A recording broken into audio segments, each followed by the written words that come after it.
มาพี่น้องใช้เงินโชว์เงินเน่เดี๋ยวจะเอาเงินบาทจ่ายเนาะพี่น้องเนาะรายละเอียดเท่าไรเงินบาทนะ650เอ้ย630เหลืออยู่400,000ไป460เนาะพี่น้องนี่เงินบาทเป็นกันสบายดีพี่น้องสวัสดีค่ะพี่น้องจ้าเมื่อนี้มาพบกระส่องสาวหลาสแนลอีกแล้วเด้อพี่น้องเมื่อนี้สาวหลาสิไปตลาดเนาะพี่น้องสิไปหาซื้อของมาเห็ดประตูให้เอื้อสละเนาะเพราะเมื่อนั้นสาวหลาซื้อไปนี่มันยังบกครบเนาะพี่น้องสาวหลาซื้อแต่พวกของใหญ่ๆนะของเล็กๆหน่อยๆสละยังบ่ทันได้ซื้อเนาะเมื่อนี้สละก็เลยสิไปซื้อของอยู่ตลาดเนาะสละสิไปซื้ออยู่หันจีนเนาะพี่น้องเนาะเดี๋ยวสละสิลองเอาเงินบาทไทยนี่ไปซื้อนำเจ้าของที่เป็นคนจีนเนาะพี่น้องเขาเจ้าสิรับบ่เนาะพี่น้องเนาะไปพิสูจน์เนาะสละเนาะว่าเจ้าของหันค่าที่เป็นคนจีนนี่เขาเจ้าสิรับเงินบาทไทยหรือบ่เนาะพี่น้องสละจะเอาเงินใบ1,000 บาทไทยไปซื้อเนาะพี่น้องเนาะสิทอนมาเป็นเงินกีบหรือว่าใดๆก็หาเบิ่งกันเนาะพี่น้องเนาะไปเดี๋ยวไปตลาดน้ำสละกันเด้อนี่เนาะพี่น้องอันนี้คือสื่อห่านเด้อ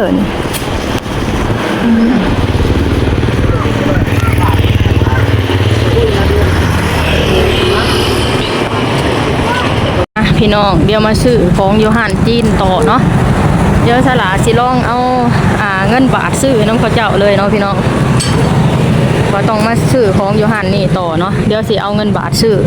ของอยู่ห่านจีนว่าเขาเจ้าสิหลับบ่เนาะพี่น้องแต่มันใจแล้วว่าหลับมาพี่น้องเดี๋ยวสลาสิมาซื้อของอยู่ห่านจีนเนาะเดี๋ยวจะเอาเงินบาทจ่ายไปเลยเนาะพี่น้องเนาะมาเบิ่งกันว่าสิได้หยังเพราะว่าของยังบ่ครบนะเดี๋ยวสิมาหาซื้อก่อนเนาะพี่น้องเนาะแล้วจะเอาเงินบาทจ่ายไปเลยนะให้เขาเจ้าโอนเป็นเงินกี่ให้เนาะพี่น้องเนาะมา3อันใบเกี้ยนะยังมีอยู่เนาะเอาทูบเอ้ยทูบเครื่อง2กล่องบ่เป็น2อันได้2กล่อง2อัน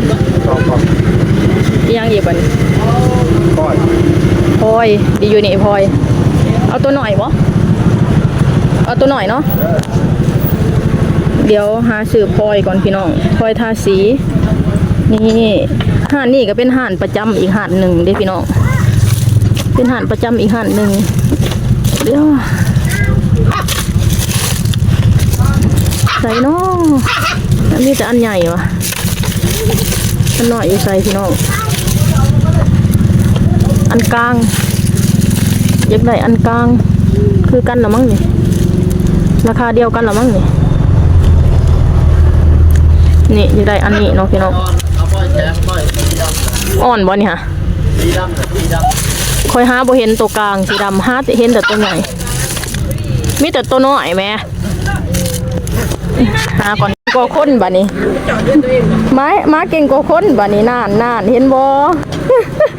มาเก่งกว่าไปย่างออกมันกัด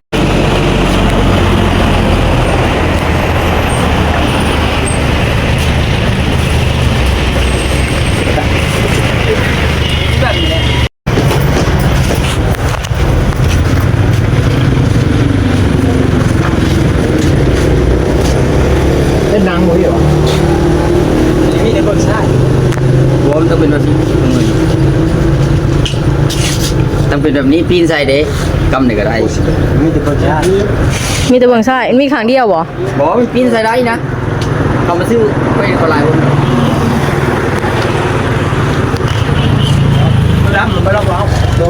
มันเป็นอย่างเลย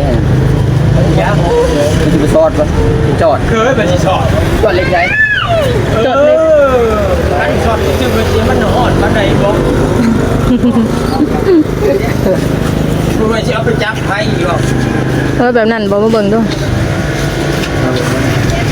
นั่นแหละเขาใส่ดิในน้ำเขาหั่นเขาให้ไม่เด็ดแบบพวกไฟผ้าเขาใส่แบบนี้แบบใด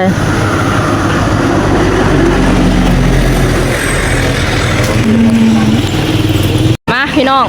ใช้เงินโชว์เงินเน่เดี๋ยวจะเอาเงินบาทจ่ายเนาะพี่น้องเนาะ ครบแล้วกระจายนี่พี่น้องมาซื้ออยู่หันจีนเนาะ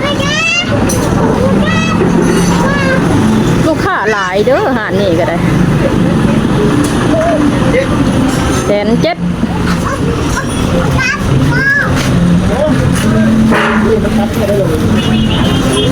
รายละเอียดเท่าใดเงินบาทนะ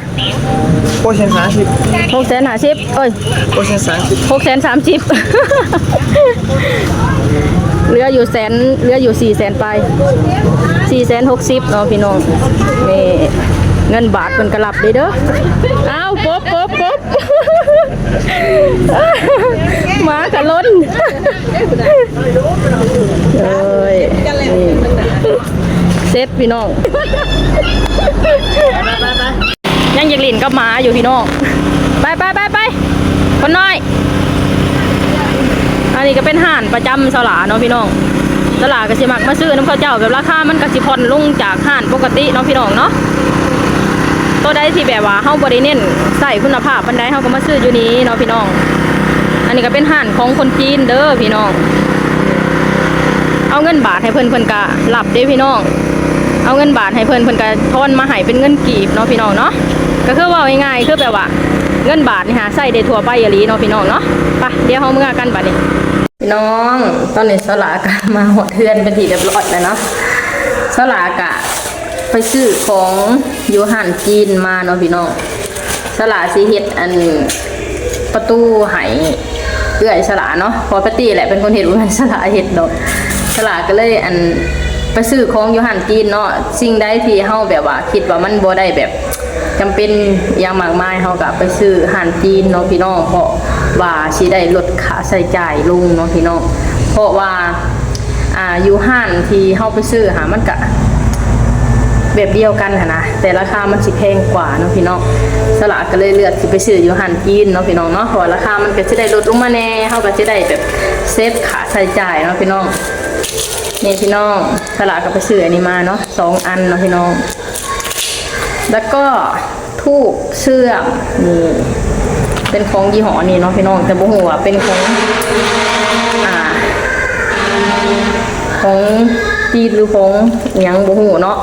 แต่ว่าพอแพตตี้ซื้อมาเสื่อมรอบนั้นก็รู้สึกว่าคุณภาพโอเคเนาะพี่น้องเนาะซื้อมา2อันแล้วก็ซื้อล้ออันนี้มาเนาะแล้วก็มีล้อกับพ้องแน่แล้วก็มีล้ออันนี้2อันเนาะพี่น้องนี่แล้วก็ซื้อใบตัดเนาะพี่น้องเตรียมพร้อมเนาะพี่น้องเนาะไปซื้อมาเฮ็ดไอประตูบ้านให้เอื้อยเนาะพี่น้องสลากก็เอาเงินบาทไปซื้อเนาะเขาเจ้ากระลับเด้พี่น้องความจริงแล้วหาเงินบาทไทยอยู่ในประเทศลาวนี่ไทยทั่วไปอยู่แล้วเนาะแต่สลากก็ลองเบิ่งว่าสลากสิเอาเงินบาทนี่ไปซื้ออยู่ห้านจีนนี่เขาเจ้าสิรับโบนะพี่น้องสลากก็เคยแต่เอาไปซื้ออยู่ห้านลาวเนาะบัดนี้สลากก็เลยว่าสิลองเบิ่งเอามาซื้ออยู่ห้านจีนเขาเจ้าสิรับโบเนาะเพราะปกติสลากก็สิแลกเป็นเงินกีบแล้วก็จังไปซื้ออยู่ห้านเขาเจ้านะรอบนี้ก็เลยลองเอาแบ่งพันเลยไปซื้อนะเขาเจ้าสิรับโบสุดท้ายแล้วเขาเจ้าก็รับทั่วไปหั่นแหละพี่น้องเพราะว่าเงินบาทนี่เป็นอันว่าคนเขายอมรับเนาะบ่ว่าเป็นจีนบ่ว่าเป็นเวียดนามบ่ว่าสิเป็นลาวบ่ว่าสิเป็นประเทศใดเขาเจ้าก็ยอมรับนะเพราะว่าเงินบาทเขาเจ้าค่อนข้างที่แบบคงที่นะอัตราแลกเปลี่ยนเขาเจ้านะเงินบาทเขาเจ้าสิมีเสถียรภาพนะว่าง่ายๆนะพี่น้องบ่แต่ยืนให้ไผบ่มีไผปฏิเสธหรอกพี่น้องมีแต่รับอย่างเดียวเนาะพี่น้องเนาะคืออย่างหันจีนหันนี่แหละสลากก็ลงเอาเงินบาทไปซื้อเนาะเขาเจ้าก็บ่ได้ปฏิเสธเด้พี่น้องเขาเจ้าก็รับเอาแล้วก็ทอนเป็นเงินกีบมาให้สลากเนาะอันนี้ก็คือว่าสลากก็พิสูจน์ให้พี่น้องเบิ่งเนาะว่าร้านจีนนี่สิรับบ่เนาะเดี๋ยวมื้อหน้าสลากสิเอาเงินบาทไปซื้ออยู่หันเวียดนามเนาะเพราะว่าอยู่ลาวมีหันเวียดนามมีหันจีนเขาเจ้าสิเป็นเจ้าของกิจการเองนะอาจสิมีแบบว่าเสียภาษีหายรับอีหยังประมาณนี้เนาะพี่น้องสลากกะโบฮู้เนาะว่าเขาเจ้าแบบเป็นยังเขาเจ้าคือแบบว่ามาเปิดเป็นเจ้าของกิจการเองได้นะถ้าหากว่าเป็นอยู่ไทยเนี่ยบ่ได้เนาะพี่น้องเขาสิสละไปกรุงเทพมาสละไปอยู่ไทยมาอาชีพค้าขายนี่ สีสงวนให้คนในประเทศเองเนาะส่วนอยู่ประเทศลาวเนี่ยก็ทั่วไปเลยเนาะสลากก็เห็นคนเวียดนามคนจีนเนี่ยเปิดแผงขายของในตลาดแบบทั่วไปหั้นนะสลากก็บ่ฮู้ว่าคือเปิดได้เนาะมันอาจจะมีกฎหมายสิเอื้อเฟื้อก็ได้นะสลากเสือมันต้องมีกฎหมายบ่มีดอกว่ามาเปิดโดยที่พละการอาจสิบ่มีเนาะเขาเจ้าอาจสิมีแบบว่า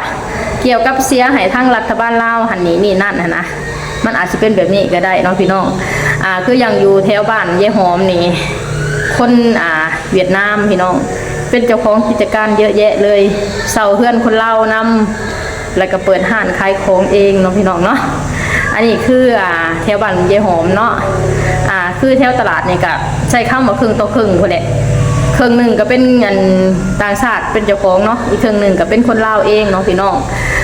สลากก็ไปทดสอบมาให้พี่น้องเมืองเลยเด้อว่าคนจีนเขาเจ้ารับโบเงินบาทที่แน่ๆก็คือหลักเนาะพี่น้องเนาะเขาเจ้าบริปฏิเสธแม้แต่น้อยเดียวยืนให้ปุ๊บจับปรับเนาะแล้วก็ทอนเป็นเงินกีบมาให้เฮาได้เลยเนาะพี่น้องเนาะคำว่าเงินบาทสลากก็ยืนยันว่า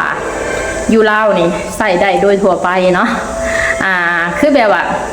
ถือเงินบาทไปจ่ายอยู่ไซเขาเจ้าก็รับเนาะแล้วก็ทอนมาเป็นเงินกีบอีกอย่างประมาณนี้เนาะพี่น้องเนาะนี่แหละพี่น้องสลากกันจะขอจบคลิปสำนี้ก่อนเด้อเขาให้พี่น้องทุกคนกดไลค์กดแชร์กดติดตามสลากแน่สบายดีสวัสดีค่ะ